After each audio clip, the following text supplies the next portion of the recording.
Le restaurant 58 propose une alimentation en circuit court, en direct producteur, dans un rayon de 58 km. Le restaurant, il existe depuis bientôt 1 an. L'enjeu, c'est de travailler avec les producteurs. Donc, on a coutume de dire que c'est le maraîcher qui fait la carte. Côté approvisionnement, l'ambition, c'est de proposer 90% de la carte avec des appros qui ont parcouru moins de 58 km. De mon côté, après avoir travaillé pendant 5 ans au contact de chefs réfugiés, j'ai beaucoup ouvert mes horizons sur ce que pouvait être la cuisine. Et j'ai voulu aller plus loin avec des approvisionnements très responsables. Et mon chef et associé, lui, il a plutôt parcouru l'Amérique du Sud et des restaurants gastronomiques en France pour aller chercher de la technicité.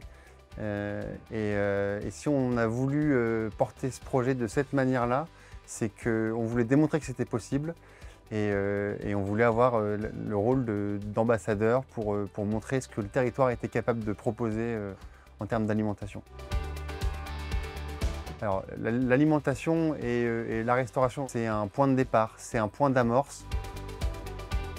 Il y a beaucoup de techniques ancestrales qui n'ont pas bougé pendant des siècles et qu'il faut se réapproprier pour mettre en perspective avec les enjeux du moment. On essaie de le mettre en place, notamment sur toute la partie conserverie, où on fait beaucoup de lactofermentation, qui nous permet, sans énergie, de conserver beaucoup d'éléments, des légumes, des fruits. L'idée, c'est de faire le pont.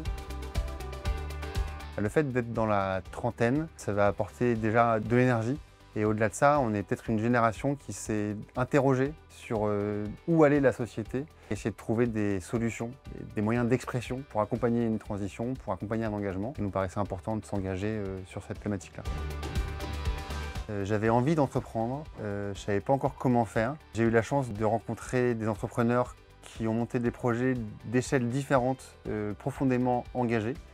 Et j'ai passé donc 5 ans chez les Cuistots Migrateurs, qui est une entreprise qui emploie plus de 30 personnes aujourd'hui, dont près de 50% du staff est réfugié statutaire. Ce type de rencontre, ce type d'expérience, ça forge aussi la manière d'entreprendre. J'ai fait beaucoup de woofing, j'ai vu des fermes en Irlande au milieu de nulle part qui étaient capables de nourrir des villages, parce que c'était du collaboratif, parce que c'était produit intelligemment, pas dans une recherche de productivité, mais dans une recherche d'efficience. De qualité, de ce qu'on sortait. Et ce type de rencontre-là, ça témoigne que c'est possible. Ça témoigne du fait qu'en se retroussant les manches, en se posant les bonnes questions, on peut aller loin. Dans 10 ans, j'espère que je suis encore nivernais. J'espère qu'on a monté 3-4 marches en termes de potentiel d'accueil. Si on peut faire grandir en allant prendre d'autres angles d'attaque, un bar à manger, une épicerie fine, une conserverie, du traiteur. Rester sur ce thème de l'alimentation, garder l'alimentation comme point de départ et continuer à être ambassadeur sur l'immense potentiel qu'a la Nièvre et qu'a l'alimentation pour bouger les lignes.